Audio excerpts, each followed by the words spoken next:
Well, hey guys, welcome back to another exciting episode of YOML. It's the year of magical learning, and we're almost at the end of the year. It's another 2 week stretch until we close out the 2022 and beginning new year. But continue on with lessons for the year and whatnot. We are on reflection 174, and we're going to take something from a business book and see if we can apply it to what we do here at the company. So, Chris, why don't you tell us what it is? Do you remember when we started this whole thing? Like, I can't remember. Did we start at the beginning of the year? So is it like been a full year, or do you remember when we did our first episode one of this? It's not a full year. I think we did it probably like I would say February or something like that. Yeah. Oh, I definitely Uh, remember it was in February because I was at my parents' house, or I was in Hawaii when we filmed one of those things. So it was definitely in February. So yeah. Anyway, I was just wondering if we have officially gone a full year, doing this, which is kind of cool. Almost. Yeah, Uh, almost. uh, that's something. So congratulations to us all. Yeah. But yeah, so the book we're going to be talking about tonight is it's called Traction: Get a Grip on Your Business by the author Gino Wickman. I know, True, I know you've read this book, but Snow, do you know what this book is I've at all? never heard of it. Yeah. Okay, so this book's about this thing called the Entrepreneurial Operating System. It's a system designed by this author and his business group to help small businesses gain traction, basically, and to really align their business around an operating system to help keep everybody on the same page and going toward the same goals and missions and objectives. So you're probably wondering, what the hell did we do? Why am I reading this book? Actually, it's kind of a fun story, so I'll just jump into the reflection. The reflection title on this one is "What the heck is LOS?" which is a pun on EOS. EOS. So I call it the life operating system, right? So just quick background as to how this even came to be. About a year, maybe 4 or 5 months into this whole journey with True, doing this whole year of magical learning, that is what it's become. We didn't know, we weren't calling it then, and we didn't have Club Any involved or anything like that. We started to gain a little bit of traction with what we wanted to do around the vision of Club Any. So we brought in a friend of ours. We were like, look, we're good at this 7th generation committee meeting and thinking 7th generation Iroquois shit and doing all this talking and whatever and trying to figure out the vision of what we want to build to really try to live our values and our mission of Club Any. But we're like, we don't really know how to operationalize it. So we started to think about some of our network of people that we wanted to bring into this whole entire thing. And that was when we reached out to Nickel, who became our 3rd Club Any co-founder. And Nickel, his job was to be the COO of Club Any, to help us focus in all of our stuff and lock in on what is this mission that we're trying to do here at Club Any, and to really try to help operationalize a lot of it. So Nickel is an expert at EOS, which is the Entrepreneurial Operating System. This is something that he operates in the business that he works at. He's like the owner of it within the organization, and he keeps everybody in line, and he's kind of like a de facto COO almost in the tech company that he works at. So he uses this framework and he uses all this stuff. And he was like, guys, I think we should, as learning was one of our core values of Club Any and still is and will always be, he was like, I think we should read this book, Traction. You guys open to it? And we were like, yeah, let's do it. So we all read it together, and that was how this book came to be, right? As it relates to my journey of my own reflections of what I learned, I found it kind of funny as I was thinking through this book. The whole idea of the entrepreneurial operating system is first to align around a vision and a mission and values, and then to really operationalize around that, setting up your vital priorities and your rocks. They call them rocks, I guess, in this program. What are our rocks that we need to move to that's preventing us from getting us to our goals, et cetera, et cetera. And really the whole entire point of the EOS system is to help you to align around that mission, the values, and your purpose, and then use that for clarity to guide you in your actions and your key priorities to focus on your business. So I kind of took that idea and I was like, sounds right up the alley of your magical learning, right? So it's all about mission and values and purpose, and then aligning around that and trying to bring out what you want to bring out. So it made me start to think about your magical learning journey and how there's so many similarities to the EOS model and the LOS model, the life operating system.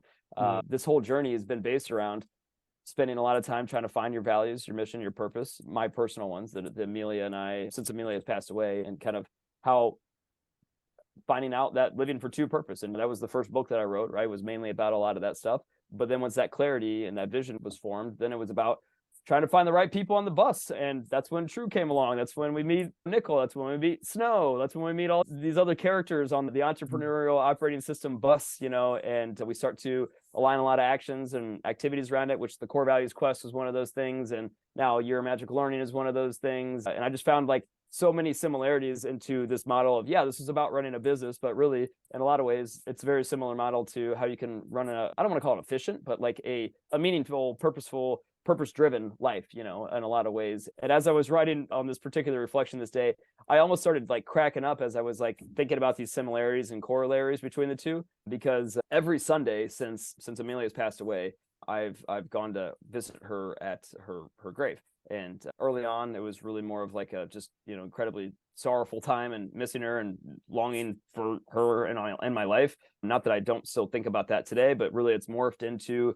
what I like to call our L10 meeting. I mean, it's no joke. We get together every single week and we have our L10 meeting, which in the EOS model stands for a level 10 meeting, which means everybody after the weekly L10 meeting, they rate it on a scale of 1 to 10. The whole point is to have a 10 out of 10 meeting, right? At the end of the day, make sure that everybody gets what they want to get out of this thing and that we all are aligned in our vision going forward and all that good stuff to keep us in line around our vision, our values, our purpose. Amelia and I, we get together every Sunday and we talk about the week that was, we talk about living for two, we talk about our values and if we're bringing them to life and how we can change that. We talk about the week to come and we decide if we're on track or not. It's just more about checking in on our mission, values, and purpose and making sure that's aligned and that we're together in this thing going forward. It just made me smile a lot thinking like, hey, I know this is for business, but like, why not? We'll call it the life operating system because this is something that's helped me to find clarity and purpose in my own life and living this kind of a model. Yeah, I'm pretty proud of it. So the question at the end of it is, what's your life operating system? And what are your guys' thoughts on this one overall? So I'll open it up the floor to y'all.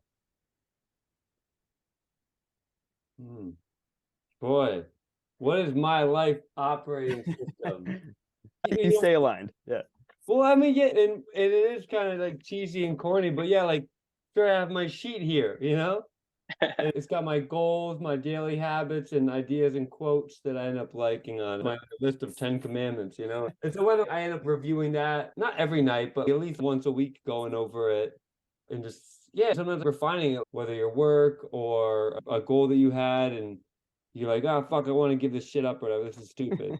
But, if that sticks with you, then you maybe got to like, actually look at your goal and define if it's good for you, or I don't know, these are just my thoughts of it. Because it's also like, I've been thinking about when I've been working up at the creamery, how it's hard to build things if you keep changing, Yeah. In terms of like changing, like, oh, I want to do this, oh, I want to do that. And, we're talking about in class today that it is sort of overwhelming sometimes the amount of choice that you can end up having. Whether you can think about that in a career or let's say like a girlfriend, or dating somebody. And that's why, marriage is a sort of neat foundation because it's like, no, you're saying like, I do, you know what I mean? Death do we part. Not like, oh, well, one time when I'm done with you, Yeah. When you have no more values to provide. Yeah, exactly. So if you don't have like your mission, vision, and values, and also the idea about, let's say, sticking with something, we have these like moral social contract codes that morality ended up being like an evolutionary advantage thing because like, well, sort of a tit for tat, like I'll do this for you, I'll make this one sacrifice as long as like you'll make that same sacrifice. Like I won't pillage your village if you don't pillage my village, And so like morality actually did have like sort of an evolutionary advantage. And you also maybe think about that though, like, so let's keep these moral codes. But the problem is though, sometimes people can cheat those moral codes a little bit because whether they're a little bit selfish and they might get away with it once, but obviously living like that and good. So it's like, I think we've all talked about like enduring values that are good, not necessarily just for us, but are also good for humanity, whether like that they can nourish like trust and respect and cooperation. Some faith and religions can have those in there that really can be good guiding values. So I think this whole idea about a life operating system is just like, yeah, like a set of obviously keeping in line with what you want to do, but also, yeah, like keeping in mind good moral and social norms that are good for you, but are also like good for others as well, and will probably help breed like cooperation and trust and respect so that you can do better as well. Because in like this whole gaming system now, when everyone's collaborative and working together, usually if the other person does better, you'll also do better as well. So I think it's a really cool model that you talk about you and Amelia, like write down, have written things down and kind of go over them, check out, so. Yeah, I mean, that's awesome. I love it. I love the little checklist you have. And like, I agree with you. If you're not checking in often, you can easily get off path. Like you can't keep, like the whole idea with EOS is once you have that vision, align yourself with people that help that vision go forward, help that purpose go forward, and help that mission and your values to align together, right? Otherwise, it makes it really freaking hard, to like, you two are helping me, and I hope I help you guys too. Why Like, exactly. exactly. Yeah. Your nice pearly white teeth, Chris. Your nice hair trio, You're exactly right. I mean, that's why we're all on this call together. All of our shared values and things that we want to keep working on together. Like, this helps us to stay in line and stay focused on what matters to us, and like making sure that you're bringing the right people onto the right bus. True and I have talked about this like over the past almost 3 years now, of how fast do we want to go with this thing? Do we want to, I don't want to speak for you, True, but I feel like we've settled on the fact that we don't want to go fast. Like, we want to make sure that we are 100% locked in on what we are trying to do first and foremost for us, with this whole thing. And then we'll slowly bring people into this stuff, because like, we tried to start to scale the core values quest, and we both were like, almost had this like, what are we doing? Like, moment. We don't need to operationalize. We don't need to do any, like, people like Tanya, not that Tanya's bad, or what was that one girl that Blake was mentoring? Aaron, yeah. You're like, those people aren't who we want on this bus ever. I don't care if they made it through the quest or not, and like, but we were like trying to be like, well, we got to get like 10 more people in the pipeline, because we got to grow it like 2x to be able to, keep pace, and like, and we're like, no, stop. Like, just like, this is that's why we did these meetings, like to check in with everything. That's how Your Magical Learning kind of came about, like with, we called this our 7th generation Iroquois meeting a long time ago. Are you guys still having people go through that quest, or whatever you call it? What do you call it? The last quest that we did was, I want to say, probably ended in January of last year. So it's been almost a year since we've done one, because we saw what was happening. We were like, this isn't our L10 meeting that we were having was like, this isn't what, and you'll notice Nickel's not here, not because like we don't love Nickel. He was amazing and he's an awesome person, but he wasn't aligned with what we were trying to do either. He was like, I want to go build something fast, and I don't like, think I know Nickel. You probably met him on I don't know, actually. Nickel was doing this stuff with us for about a year. You don't mean who was my mentor? Blake's definitely still around and doing a lot of this stuff, but he's a little bit on the sidelines just because he started a new job and his values are different. He started a new job and he had a kid and a lot of other things going on. The whole point of all this stuff is to make sure that we're have the right people on the right bus, on the right seats. We love Blake, we love Nickel, we love all these people, but they're also not on this call. Where people's priorities are, and like, it's how much time they have, Yeah, absolutely. True. All right, sorry. What's your, get you in here on this? Okay. So for me, 2 thoughts come to mind, right? The first one is, the EOS, the Entrepreneurial Operating System, is borrowed from the computer, right? So it borrowed from computer to say, you have to have a certain rules and certain quote unquote framework to run. And by that token, no computer can run without an operating system. Right. So by the same token, no life can be run or can be lived without a live operating system. So the idea that I'm thinking here is that it's either you choose your LOS, or an LOS will be installed on you, i.e. society, right? So, and then take that analogy a little bit one step further. Let's say I have a Windows operating system and I want to put that on a Chromebook. Would that Chromebook run? It will run, but it's very, very inefficient and very slow. Right. Same thing, if you take an Apple Mac OS and you put it on different hardware than it was made for, it is not efficient.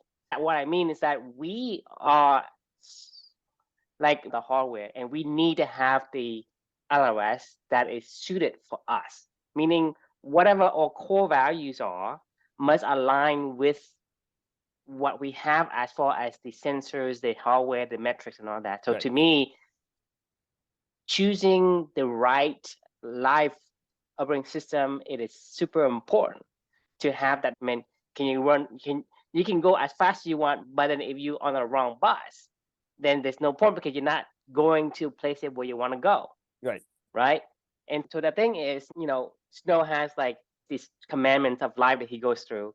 You have vision board. I have certain things, certain framework that I follow, my morality, whatever that governs how I interact with things. That's my operating system. That's what I chose based on like you and me learning through these interactions we have every night. But if you think about it, how many of us as a society has the opportunity to sit down and choose our LLS? When I was growing up, I did exactly what people told me I need to do. They told me Right. this is the life I need to live. I need to be this, I need to do that. I was told, I was given these parameters Right. to live by, to run things by, right? Whether or not you say, hey, you should suck it up and embrace, the suck, eat the frog, right? Right. Grind, right? Do those kind of things. I was told that. Yeah. So, right, until you and I met and we have learned together over the years, and I've learned that I can choose my own LLS. I can choose the principle and the framework, quote unquote, the LLS that I want. And to me, that's super important in the terms of why we build company in the first place, why company came about in the first place.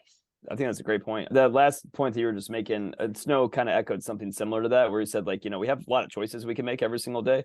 I don't really make a lot of choices anymore these days. This is kind of the framework that I use. And it makes my life so much easier to just say, like, look, I know what I'm doing. I know what I care about, and I know what I want to do every single day. And I just do that. I miss a lot of things these days, and I don't care. Really give a shit if I miss. Well, you miss events or other things, like even like the World Cup. I ended up not watching the World Cup, but like it didn't really faze me. I kind of like had something else that I ended up planning on doing, and Yeah. kind of thought about. I don't know if you guys ever read the book Indistractable.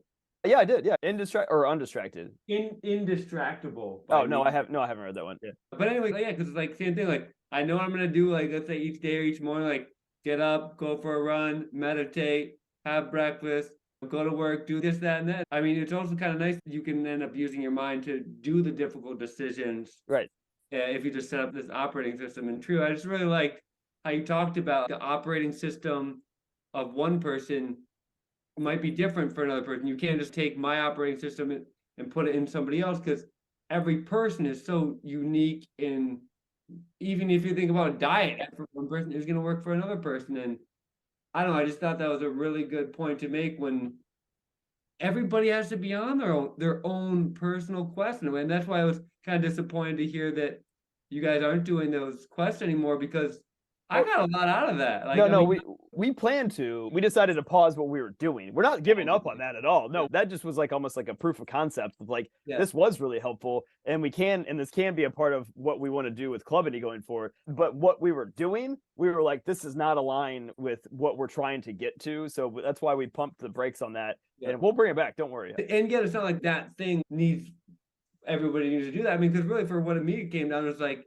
like reading books, meditating, thinking about values. And a lot of the books that we read or whatever, it's just reinforcing that same thing. Yeah, the importance about having a good mission, vision, and values, and sticking to your goals, and being undistractable, and having a good vision board. And there's like a book I read recently called it was actually called Brainstorm. It was about the teenage brain, but how even adults or whatever, how we think about a good healthy plate, should have a certain, whether vegetables have some protein, yada yada, some fruit, and whether even like your daily life should end up having a healthy balance of some focus time, some physical time, some downtime, some connection time, some personal reflection time. So I think this, and that is like the operating system that we need. And I think you're right. Like it seems like some people don't have an option because like an operating system takes over them, and that's like society almost. And like Chris, you make the point, you miss a lot of stuff. Great, because you are operating on your own operating system, and that's when you're actually able to do big things. Chris, you're leading a team now of people doing their own quests even through work. I think I'm better off being my own operating system and be able to impact other people better by being my own operating system and being a model of that. 100%. I mean, I'm shocked that True has not said what I know he's chomping the bit to say. Really? What'd he say? What did he say? Go ahead. Bring it out. Go ahead. Hey, Beaver, I'm a beaver. I don't care if the wolf is howling at the moon. I can miss it, and I wouldn't. I mean, it doesn't matter to me because I'm not a wolf. I'm a beaver, so I gotta do the beaver thing. I gotta build my dams, right? A beaver must dam. So for me, is you have your own operating system, and if you know who you are, then you can choose the values that it's important to you, and so it's so easy to ignore the other things, other events, other activities. That's not who you are. And so you say, well, the world has a lot of options, right? I can burrow into the dirt. Well, but that's not me. I'm not a rabbit. I'm not a rat. I'm not going to be burrowing into some kind of dirt hole. For me to choose the options or the activity I do, once I know what my LLS are, then it's not really like hard to say, hey, I'm missing the World Cup. Well, I mean, it's World Cup. It's not something that is important to me as would be for some others. Yeah, yeah. But Trio, this is also though scary though, because the book I'm reading right now, Mental Immunity, and he talks about how like it's better for us as society to yield to reason. Like we as a society need to yield to reason. But the problem is a lot of people, whether you're climate deniers or flat earthers, let's say, are just completely wielding to reason, and they do that and they become rigid because they're a beaver. Right.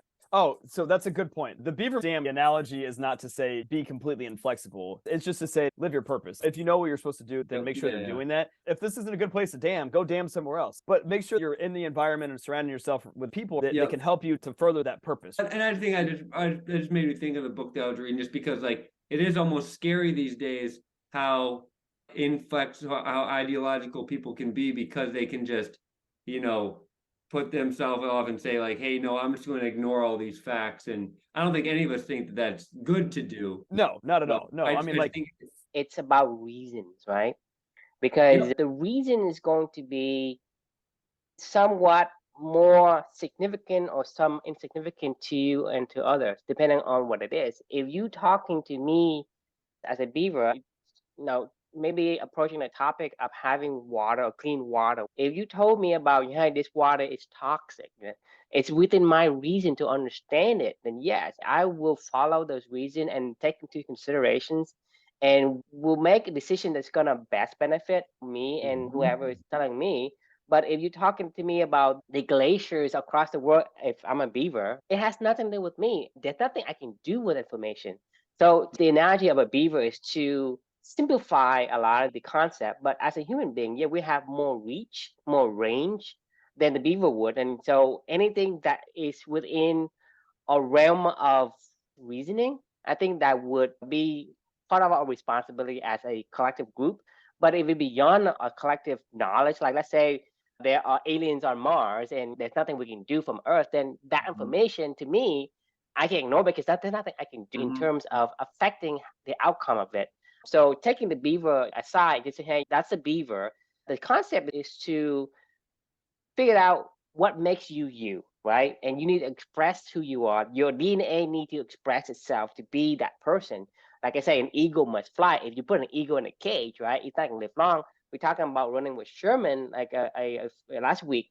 A Sherman, a donkey, he stays in a shed and he's dying just because he wasn't able to express himself as a donkey. Therefore, he's like at death's door. But once he start doing the donkey thing again, which is go outside and run, he gets healthier, better. And so that's the thing, is the concept of the beaver is, we are made in a unique way based on the combinations of our genes, and we must express. If you're an eagle, you want to fly. If you're a donkey or a horse, you want to be in the wild. If you're maybe a rabbit or whatever, you want to be protected in a hole or whatever the case. To extrapolate it to a human being is not, obviously it's not a one simple concept, one simple gene DNA like the beaver does and that damn all the time. But as a human, we take that and say, okay, if you're a beaver and this and that, well, you still have your combinations of your realm of information that you can influence. But having the LRS will give you more of a decision tree. I can go through and ignore it, just like we talked about yesterday with Chris about, he wants to play pickleball, he wants to do, but he loves tennis more. So he did run through his core values. Say, well, this thing is not as important to me as this, so I'm going to focus on this one. I do like some of these aspects, but not as much as I do this. That's my point. I like that. And I think it's good how you were able to keep on that metaphor and still have it make sense. I mean, piggybacking on that, it's a decision framework, right? When I hear what you say, you bring up a really good point of like, it's the whole hedgehog and fox concept, right? Like, again, that we've seen brought up a million times over the course of our conversations as well, of the good to great. Jim Collins is like, it's all about the hedgehog concept. And then other people are all like, no, it's all about being a fox and being rangy. It's all about whatever, right? Like, and then, True and I, we were like, we want to be a foxhog. We want to be a rangy person that goes deep, but this is also about a decision-making framework, like, because you're going to get confronted with questions you can't answer. But this is when you go have your L10 meeting, and Amelia and I talk about it, going, like maybe I'm a little off right now. Like, do we need to run it through the framework to make that decision going forward as to, does this align? Because if you ask me if I'm a flat earther or something along those lines, and I'm thinking, does this really align? Do I get energy out of this, or am I just fighting? Because eventually, I guarantee you, most of these people, like, that's the art of running up a hill, right? You know, like, we can endure, we can fight, we can keep trying to tough it out, but when we know that we're just exhausting all of our willpower and our energy to go try to fight that battle, like, it's not going to last. It's not sustainable. You know, eventually you're going to give up and you're just going to be exhausted or quit, right? You know, on the other end of it, if you're constantly reiterating and iterating on these things and making sure that you're checking in on, is this activity that I'm doing aligning with these other things, and does it give me energy? Because then it's sustainable. Then I'll know that it's alignment. So if flat earthing is in alignment with that, then maybe, you know, if for whatever reason, like that ended up becoming in alignment with what I was trying to do, then maybe that's sustainable, but I doubt it, right? Like, I have a feeling that it would probably be a waste of time. So does that maybe help, I guess, with what, because you bring up a really good point. Like, you don't want to be rigid. But Like, it is a good point. But the thing is, it's the separations of where we draw the line, right? Because for me, if you think about it, if I'm aligned with something, let's say I'm a beaver, you're asking me about water because I've been in water so much of my time, right? I'm gonna know a little bit about it. So when you talk to me about water, I understand it, right? And whatever I say is gonna have reason to. But if you're gonna reason with me about, let's say, the desert and the sand, right? I'm a beaver. I have no idea. I've never been there. So if I were to be this stubborn beaver and say, hey, the sand is this and that, and it's good for this, I mean, it doesn't line with me, so there's not much for me to defend it. So I wouldn't have defended it as that's if true. it's my life depends on it. But if you're talking to me about, hey, water, this is good water, this bad water, this, you know, whatever the case may be, I probably have some knowledge on a topic than most average other animals. So to me, this is where you say the reason comes in, and the reason has that sphere of influence, right? Because if you're talking about somebody who is good at what they do and they like what they do, right? They're gonna know something about the topic versus just, hey, the earth is flat, right? If I don't care about the earth is flat, right? Then there's no, I wouldn't assume anyone would take a stand on something they don't know. Mm-hmm. Because if you think about it, if I'm arguing you about something because I have seen something, right? And maybe what I say may have some validity just because I spent so much time in it for me to say, hey, I'm so confident about the earth is flat, right? Because I've seen something. And that's what I'm saying is having these people to kind of debate on the reasoning, I think that's going to give you more clarity versus just one person experience one side of the perspective, one vision, you know, one person looking west and one looking east, right? They have two different sights, different vision based on the direction they're looking at.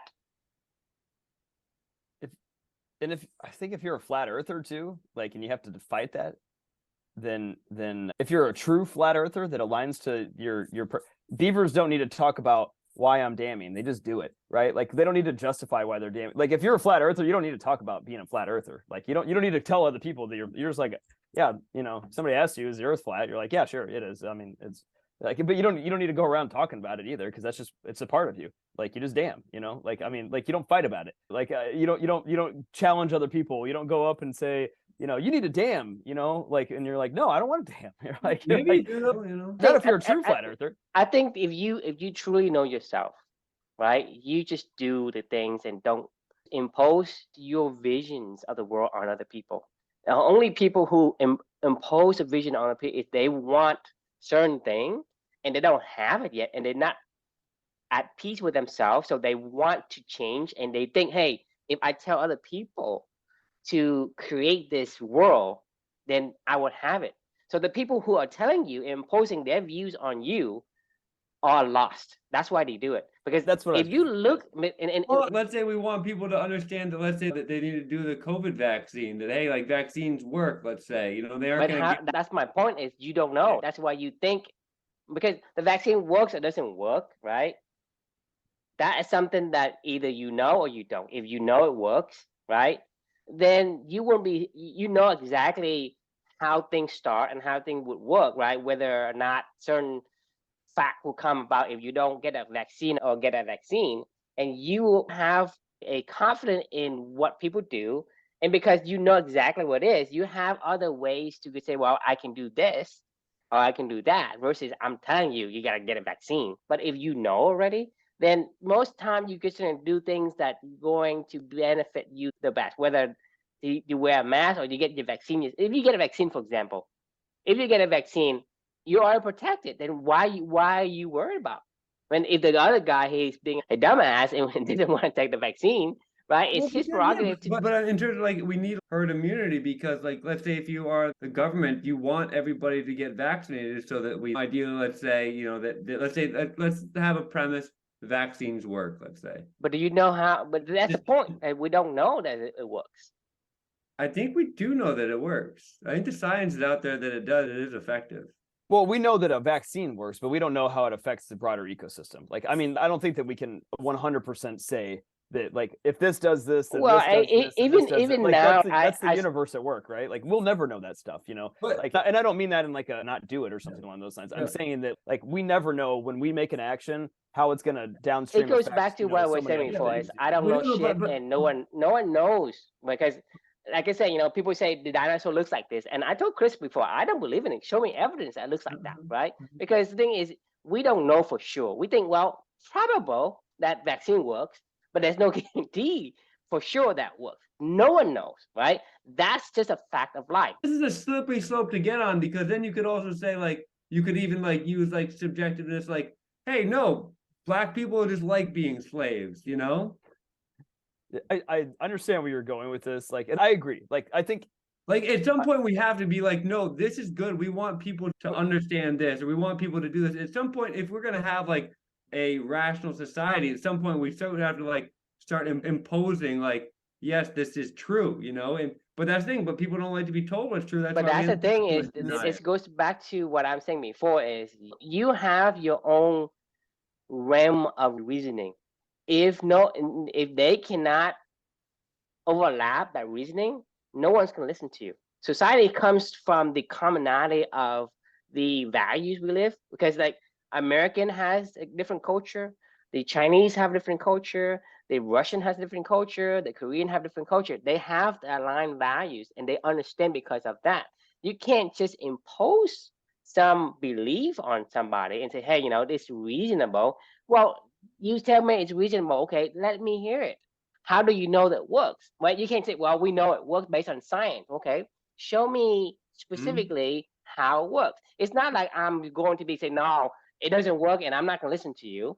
What I'm saying is, give me something that I can understand. Maybe I'm too stupid to understand because you're assuming that this is like common knowledge. But for me, maybe I'm too dumb to even know what this common knowledge is. You have to get to the point where I'm a stupid beaver, right? And you're the eagle or the fox or whatever. You gotta go, well, talk to me in my language to say, well, you know how this, like, you know how this water is like this, and if you put this in there, it does like that. Show me something that I can understand. You can't just go and say, hey, you know, something happens over there, it's gonna affect you over here.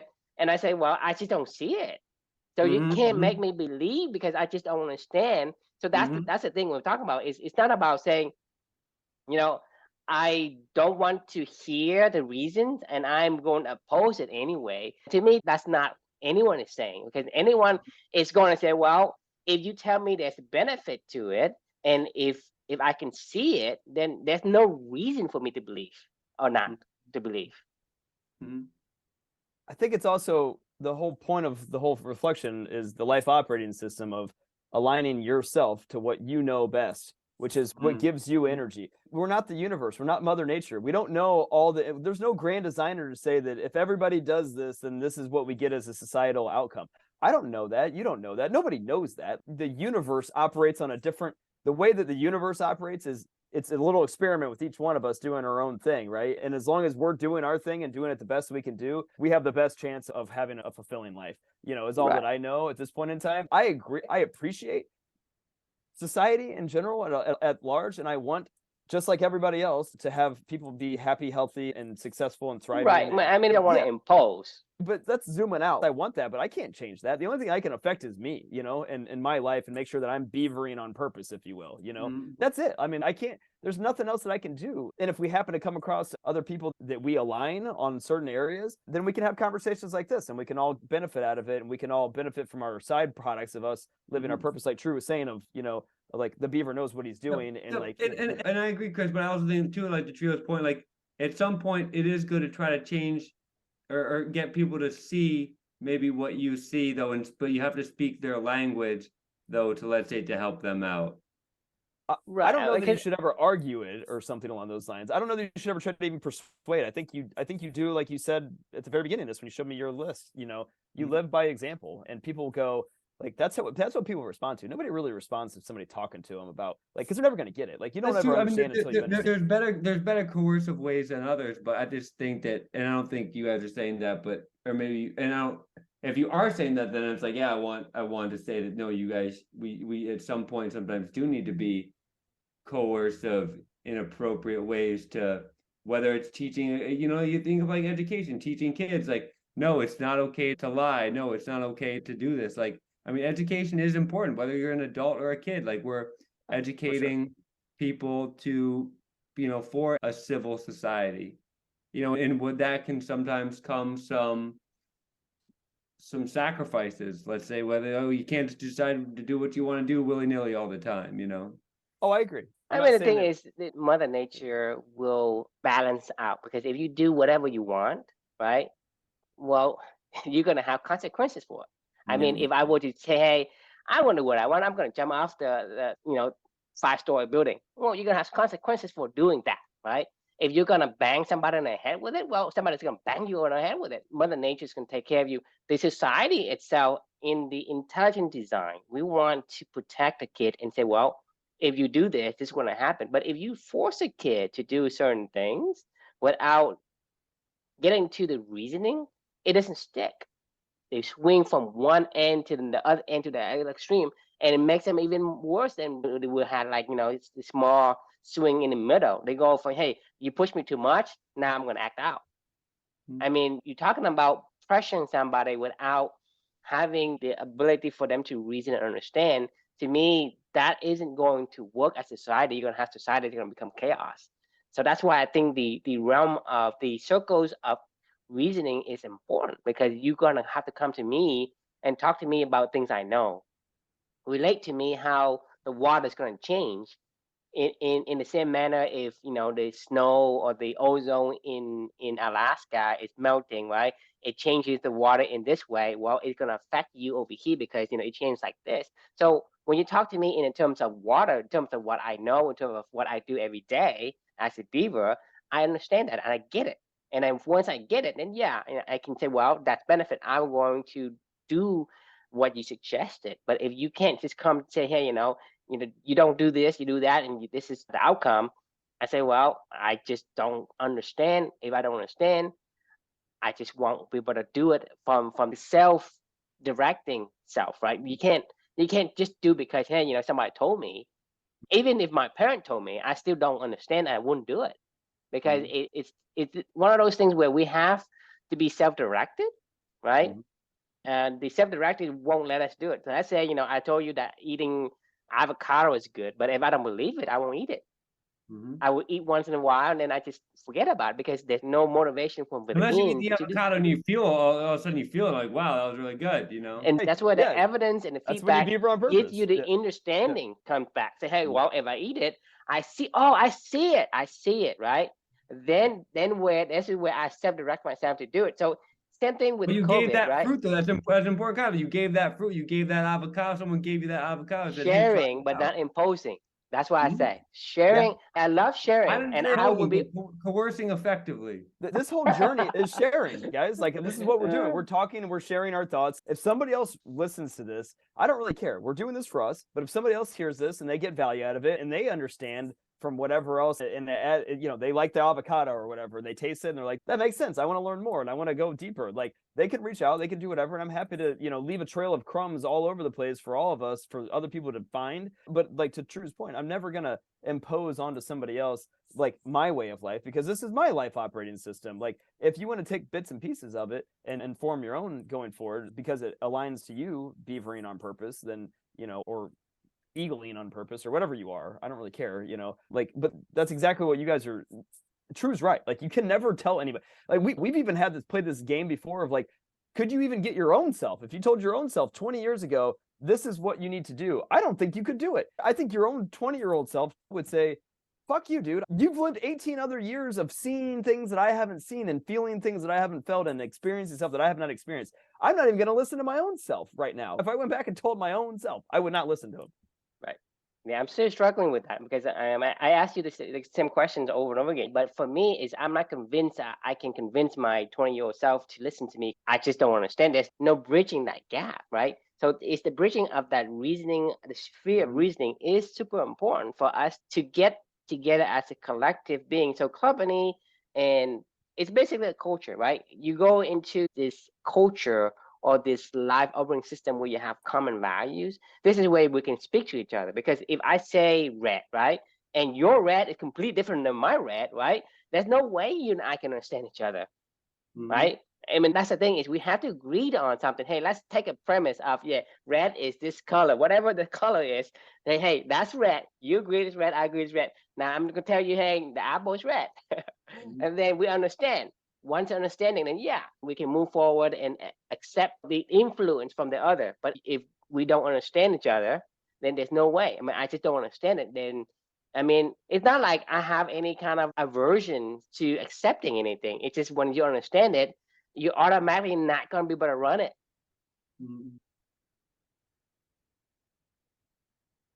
I like it.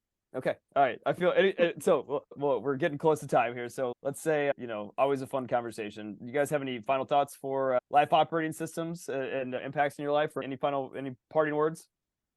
So my final word: a computer cannot run without an operating system, and you cannot have life without an operating system. So either you choose your operating system, or a default operating system will run you. So be sure to think about that. And I would say too, I just like this concept about a life operating system, and I just hope that everybody can find a life operating system that really is fulfilling for them.